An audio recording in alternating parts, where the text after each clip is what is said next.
আচ্ছা দাদা, তোমরা আমাদের এত হাসাও কেন? হ্যাঁ, তোমাদের কি সমস্যা আছে? আরে তোমরা যে বাংলাদেশকে দখল করতে চাও, তোমাদের যুদ্ধের ইতিহাস আছে। আরে 57 সালের আগে মুসলমানের গোলামি করছো, 1757 সালের পর ইংরেজদের গোলামি করছো। আর এই ইংরেজ দেশ থেকে তোমাদের মুক্তি কে দিছে? ভারতের যে মুসলমান ছিল ভারতবর্ষে, এই মুসলমানরা তোমাদের মুক্তি দিছে। তোমাদের 70-80 হাজার যে মুক্তিযোদ্ধা, তার মধ্যে 61,000 মুক্তিযোদ্ধা মুসলমান, যাদের রক্তের বিনিময়ে তোমরা স্বাধীনতা পেয়েছো। 1947 সালের ভাগের পর পাকিস্তানের সাথে 1965 সালে যে যুদ্ধ করেছো, সেখানে কোনো লম্বাটাই ছিঁড়তে পারো নাই। চায়নার সাথে তোমাদের একটা যুদ্ধ হয়েছে, লম্বা একটা যুদ্ধ হয়েছে, সেখানে তোমরা এমন লজ্জাজনক হার হারছো যেটা ভাষায় প্রকাশ করা যায় না। 1999 সালে তোমরা যে কার্গিল তোমাদের সম্পদ মনে করো, কার্গিলের যে কাহিনী করো, এটা সম্পূর্ণ সরকারের একটা ড্রামা, যেখানে একটা ফিল্ম তৈরি করছে, আর কিচ্ছুই না। কি ইতিহাস আছে, কি অর্জন আছে কার্গিলে তোমাদের? আরে কার্গিল পাকিস্তানের সীমানা থেকে 100-150 কিলোমিটার ভিতরে, ইন্ডিয়ার ভিতরে। সেইখানে তোমরা কি যুদ্ধ করছো? কার সাথে যুদ্ধ করছো?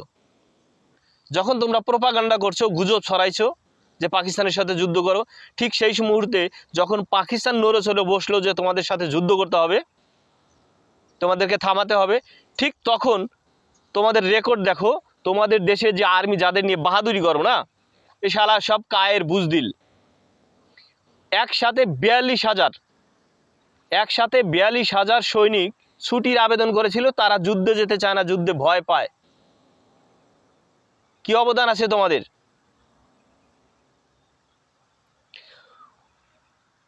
2001 সালে, 99 পর 2 বছর পর 2001 সালে তোমাদের 1000 বিএসএফ বাংলাদেশের 8 জন বিএসএফকে ঘেরাও করেছিল মারার জন্য, আমাদের ক্যাম্প দখল করার জন্য। মনে আছে? 200-র উপরে তোমাদের বিএসএফকে বাংলাদেশের 8 জন বিজিবি মেরেছে, কুত্তার মতো মেরেছে।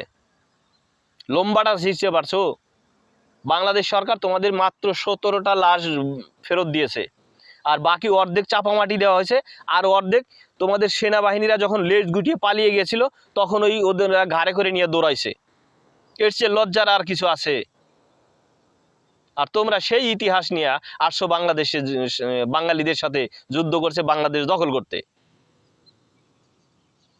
সোয়া হুয়া শের কো নেই জাগাও, ঘুমিয়ে আছে সিংহ, এদের জাগিও না, পরিণতি খুবই খারাপ হবে তোমাদের। বাংলাদেশের আর্মিদের যে সাহস আর শক্তি আছে, এইটা তোমাদের 100, বাংলাদেশের একটা আর্মি সমান তোমাদের 100 আর্মি। হিসাব লাগাও টিকতে পারবে কিনা। আরে যেখানে বাংলাদেশের বিএসএফ বর্ডার গার্ডে শুধু তোমাদের একটু বুক দেখিয়েছে, তাতে তোমরা আর্মি মোতায়েন করেছো সেখানে। বাংলাদেশের বর্ডার গার্ড বিজিবি, আমাদের সেনা পাহারা, বর্ডার পাহারা দেয়, সেই বর্ডারের সেই বিজিবির সামনে তোমরা সেনাবাহিনী নিয়ে আসছো। তোমাদের বিএসএফ তাদের ট্যাকেল দিতে পারে না, হ্যান্ডেল করতে পারে না। তোমাদের বিএসএফদের সাহস নাই, তাদের ট্রেনিং দেওয়া নাই। তারা কিসের জন্য? আমাদের বিজিবি সদস্যকে মোকাবেলা করতে তোমাদের আর্মি লাগে। এর চেয়ে লজ্জার কিছু আছে? তোমরা 40,000 আর্মিকে ডিপ্লয়েড করেছো বর্ডার এলাকায়।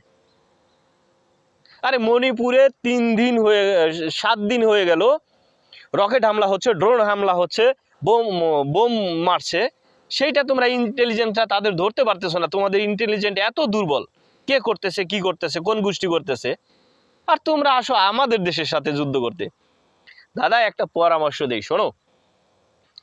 ইন্ডিয়াতে প্রত্যেকটা স্টেটে একটা করে বিশ্ববিদ্যালয় করো, যেখানে শুধু বাংলাদেশিদের সম্পর্কে স্টাডি করানো হবে তোমাদের। সেখানে তোমরা 1 লেভেল থেকে 0 লেভেল থেকে পিএইচডি পর্যন্ত তোমরা বাঙালি জাতি সম্পর্কে, বাঙালি মুসলমানদের সম্পর্কে স্টাডি করো, পিএইচডি করো।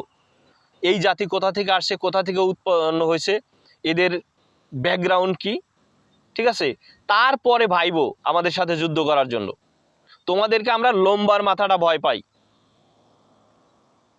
যেখানে আমাদের বিএসএফের সামনে তোমাদের আর্মির ব্যাটালিয়ন নামাইতে হয়, ঠিক আছে?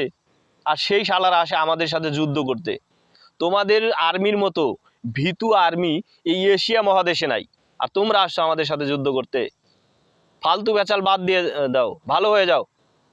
দাদা, তোমাদের যে ডায়লগ না, এগুলো শুধু সিনেমাতেই মানায়, বাস্তবে মানায় না, বুঝলে?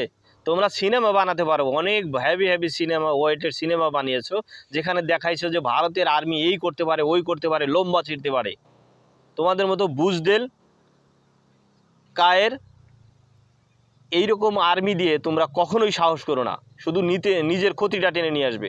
তোমরা সিনেমায় ঠিক আছো, বাস্তবে মাঠে এসো না। বাস্তবে বাঙালি, এক একটা বাঙালি এক একটা শের, এক একটা বাঘ, ওদের সাথে লড়তে এসো না। নিজের জানটা যদি আমানত হয়, ওদের সাথে লড়তে এসো না, ফাঁকা বলি চারো না, ভালো হয়ে যাও। তোমাদের মোদির একটা ফেভারিট ডায়লগ মনে করিয়ে দিচ্ছি।